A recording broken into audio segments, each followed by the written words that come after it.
Oi, gente, bom dia. Hoje nós iremos contar para vocês as histórias das 7 constituições brasileiras. A primeira deu-se início em 1823, que foi aplicada após a dissolução da Assembleia Constituinte. Foi uma consequência direta de disputa entre os interesses políticos que cercavam o Brasil após a sua independência.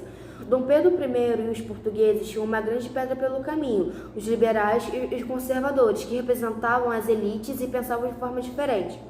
Diante dessa relevante manifestação política, Dom Pedro I, com a ajuda dos portugueses, acabou dissolvendo a Assembleia Constituinte em 1823. No ano seguinte, impõe seu projeto que se torna a primeira Constituição brasileira. Sua principal função era dar mais poder ao Dom Pedro I, colocando ele num posto de moderador, que ficava acima dos poderes executivo, judiciário e legislativo. As características dessa Constituição foram a nomeação do Brasil como Império do Brasil, tendo sua carta outorgada e imposta definindo o Império do Brasil como uma monarquia hereditária e constitucional de Estado centralizado. A Igreja ficou ligada ao Estado e a religião oficial era o catolicismo, mas ainda era permitido o livre culto a outras religiões. O Império era formado por 4 poderes: executivo, judiciário, legislativo e moderador, sendo esse último aquele de maior poder e controlado pelo imperador. As eleições eram indiretas e só podiam votar aqueles que fossem homens maiores de 25 anos e que tivessem a renda maior de 100 mil réis por ano. Os cargos para senadores eram vitalícios e só podiam ser ocupados por indivíduos com mais de 800 mil réis de renda por ano. Essa Constituição ela foi imposta e ela possuía 179 artigos e durou 65 anos. Bom, meu nome é Mayra Carolina e eu vou falar sobre a Constituição de 91. A Constituição da República dos Estados Unidos de 1891 foi a primeira Constituição republicana do país, prolongada em 2 anos de negócios após a queda de Dom Pedro II, inspirada no exemplo norte-americano e moldada pela filosofia francesa. Foi esta a Constituição do Estado brasileiro contemporâneo, com modelo presidencialista e federativo, o voto direto, ainda que masculino e não secreto, para representantes do Executivo e Legislativo, a separação entre Estado e religião.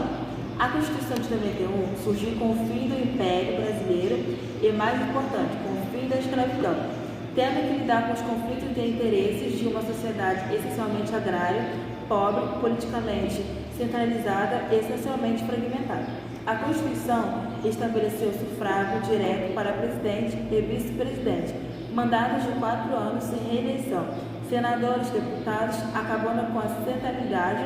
Mesmo assim, podia votar apenas homens alfabetizados e com mais de 21 anos, estando excluído também mendigos e membros de ordens monásticas, o que restringia o número de eleitos de uma infame parcela da população. A Constituição da República dos Estados Unidos do Brasil de 1934, ou simplesmente Constituição de 1934, foi a segunda Constituição republicana e a terceira da história do Brasil, instituída no fim do governo provisório de Getúlio Vargas, para dar legitimidade à sua presidência, bem como para amainar frustrações populares que culminaram como o evento mais marcante, na Revolução Constitucionalista de 1932. Embora tenha sido a Constituição menos duradoura, a Carta de 1934 deixou heranças cruciais para o direito constitucional brasileiro, estabelecendo o sufrágio feminino e o voto secreto, maior independência do poder judiciário, direitos trabalhistas e, por fim, noções de liberdade básica, como de livre e espontânea pressão e movimento, junto com os 3 fundamentais já em voga: segura, individual, liderada e propriedade. Embora o contexto histórico seja considerado um texto de regime democrático, ao contrário do de 1917, a Constituição de 1904 foi elaborada e promulgada durante um período quase ditatorial, onde o presidente provisório Getúlio Vargas, após derrubar o presidente Washington Luiz em 1930, com um golpe militar, efetivamente governava como um autocrata. Os 4 anos antecedentes à Constituição foram extremamente conturbados, tanto pelas constantes tentativas da elite Café com Leite, São Paulo e Minas, de recuperar o poder, quanto por sinceros descontamentos populares contra um governo não constitucional, visto que Vargas governava por decretos. O sufrágio universal foi uma única característica notável. Deve ser escolhida desta Constituição. Ela seria o direito de voto secreto a todos os adultos, independente do sexo. Com isso, estabeleceu-se o voto feminino no Brasil, ainda que restrito a mulheres em exercício de cargos públicos remunerados, artigo 109. Já com o voto secreto, a escolha de cada eleitor finalmente seria velada do público, impedindo, ao menos em tese, intimidações e manipulações eleitorais pelos candidatos da elite, coronelismo. Também foram derrubadas as restrições de caráter classista à Constituição anterior, como a proibição de voto por analfabetos ou mendigos. Bom dia, meu nome é Larissa Teófilo. Vou falar sobre a Constituição de 1937. A Constituição da República dos Estados Unidos do Brasil de 1937, ou a Constituição de 1937, foi a quarta Constituição brasileira e a terceira da sua República, bem como a primeira Constituição republicana de caráter autoritário, elaborada por praticamente apenas científico e jurista Francisco Campos, iniciadora do Estado Novo de 1937, está na Constituição que nasceu para concentralizar o poder do presidente Getúlio Vargas e por sua inspiradora Constituição de Abril da Polônia de 1935, ficou conhecido como Polacca. Acabou? Embora manteve muitas conquistas sociais das constituições anteriores e as recentes novas, como o direito da educação, de tais noções foram frequentemente desprezadas pela ordem autoritária vigente do Poder Judiciário. Foi acossado e legislativo, teve suas principais funções elaboradas pelos executivos, partidos políticos, foram desenvolvidos eleições liminares de penas de morte, instituída os atos giratórios como censura e escudo.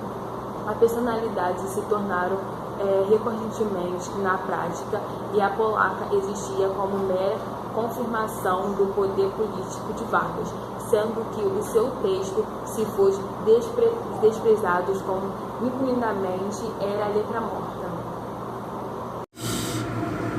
3. Bom dia, e eu vou falar sobre o contexto histórico. A polaca aparece como culminação do autoritarismo getulista iniciado na Revolução de 1930, substituindo a Constituição de 1934, cuja elaboração Vargas permitiria somente para estabilizar o país. A Carta de 1937 inspira-se nas correntes antiliberais predominantes da época, especialmente dos regimes fascistas da Europa continental.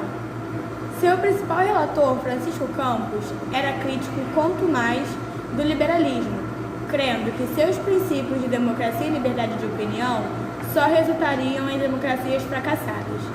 Para a cúpula do poder e muitos intelectuais da época, a melhor representação da vontade do povo não se faria através de eleições, mas da ação de um líder supremo, um César político, que graças à centralização do poder melhor organizaria o país. Portanto, a Constituição de 1937 não é exatamente desonesta ao afirmar, em seu primeiro artigo, que o Brasil segue um país cujo poder político emana do povo. A questão é que a vontade do povo não mais recair na democracia eleitoral, mas no culto à personalidade do chefe de Estado. Meu nome é Bruna Parreira, vou falar da Constituição de 1946. A partir de 1946, com o fim da ditadura Vargas, o Brasil retornou ao caminho da democracia. Em 1945, ocorreram eleições para o presidente do Brasil. O candidato do PSD, o militar Eurico Gaspar Dutra, foi eleito presidente da República. Em 1946, um ano após o final da Guerra Mundial, teve início a Guerra Fria entre os Estados Unidos e a União Soviética. O Brasil buscou alinhamento político e junto aos Estados Unidos. Agora eu vou falar algumas características de 1946. Determinou que ninguém podia ser obrigado a estiver determinado da lei. Estabeleceu a casa como asilo inviolável e indivíduo. Ordem que um brasileiro só podia ser preso em caso de flagrante. Agora eu vou falar algumas características de 1946. Determinou que ninguém podia ser obrigado a fazer algo que não estivesse determinado na lei. Estabeleceu a casa como asilo inviolável do indivíduo. Ordenou que um brasileiro só podia ser preso em caso de flagrante delito ou por ordem escrita de uma autoridade judicial. A Constituição da República Federativa do Brasil de 1988, ou Constituição de 1988, é a atual Carta Magna do Brasil. Características e contexto histórico. A Carta de 1998 foi uma Constituição promulgada, ou seja, contou com a participação popular em sua elaboração.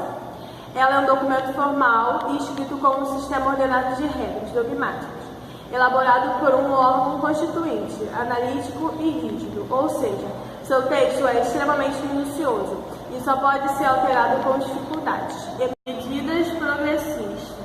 Essa carta ampliou os direitos trabalhistas das Constituições de 1946 e 1967, reduzindo a jornada semanal de 48 para 44 horas, reinstituindo o direito de greve e instituindo a liberdade de associação sindical, 13º, salário de aposentados e seguro-desemprego. Seu título 2 conta com mais de 70 incisos sobre os direitos de todo cidadão à vida, a liberdade, a igualdade, a propriedade e a segurança.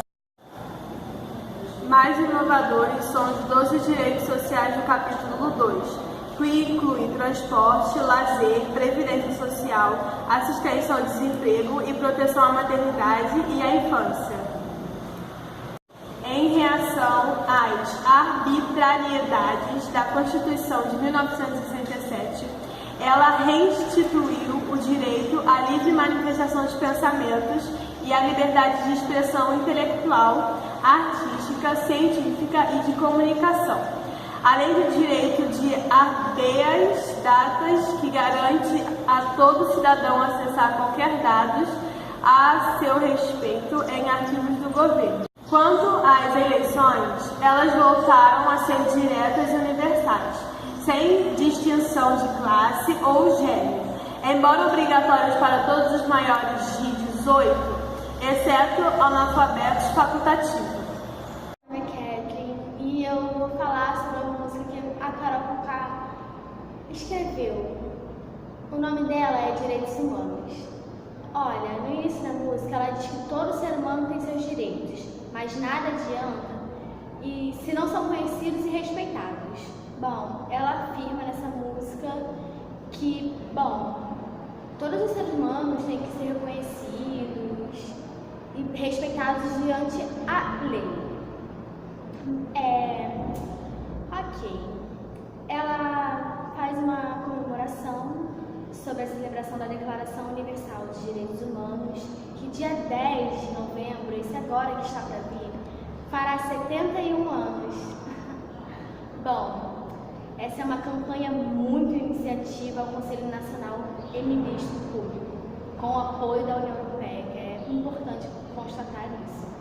Tem a participação da Daniela Mercury, que é uma cantora que fez junto com ela esse vídeo, ajudou no clipe e também na letra da música. O vídeo é com o objetivo defender os direitos humanos, previsto na declaração, e por ela também conhecido pela sociedade toda, né? A letra dá vida e traz também, os 30 artigos em versão musicada, que é muito interessante. O clipe mostra situações vividas por vários e diversos personagens que revelam violações de direitos e também problemas mundiais. O refrão da música é muito importante